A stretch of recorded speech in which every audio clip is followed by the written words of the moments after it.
Hello दोस्तों, नमस्ते, प्रणाम। एक बार फिर मैं उपस्थित हूँ एक देवी गीत लेकर।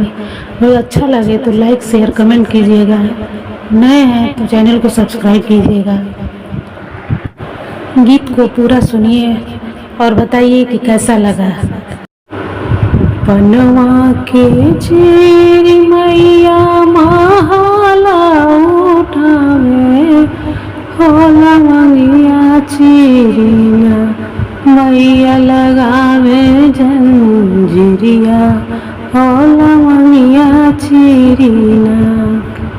पनवा के चेरे चेरे महाला उठावे, होला मंगिया चीरिना मैया लगावे ली के बड़िया, होला मंगिया चीरिना मैया लगावे ली जंजीरिया, होला मंगिया चीरिना। तही ऊपर सोतेले उनका भैरव वीरनवा, होवेले उनके ना हे निदिया भर सुखवा, होवेले उनके ना। तही ऊपर सोतेले उनके भी भैरव भैया, हो किया उनके ना हे दरिया भला सुखवा, होवेले उनके ना। बैठल जगावेली उनका बाहिना सीताली, होठा हो भैया ना भैया आवे हमारी लाश करिया, होठा हो भैया ना।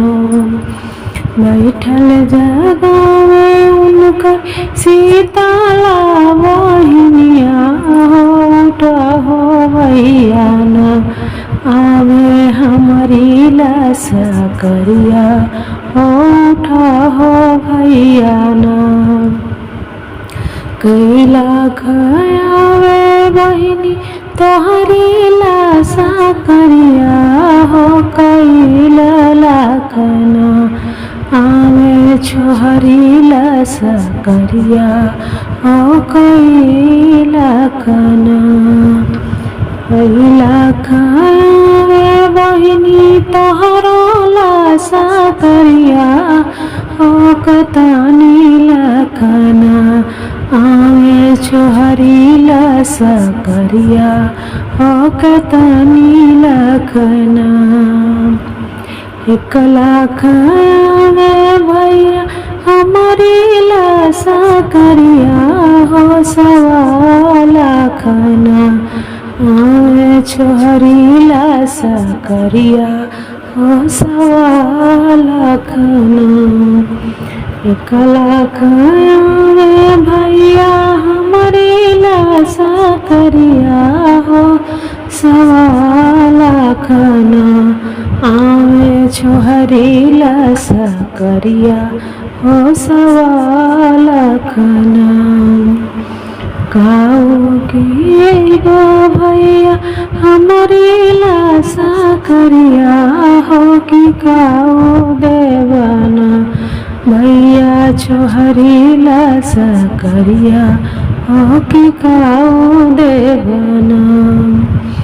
काऊ तू देवा भैया हमारी लाशा करिया, हो कि काऊ देवाना भैया छोहरी लाशा करिया, हो कि काऊ देवाना।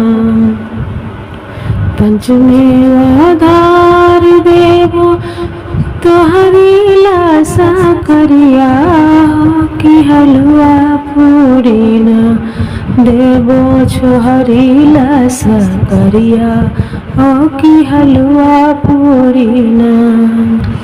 पंचमेवा धार देवो तोहरी लाशा करिया, हो कि हलवा पूरी ना देवो छोहरी लाशा करिया, हो कि हलवा पूरी ना।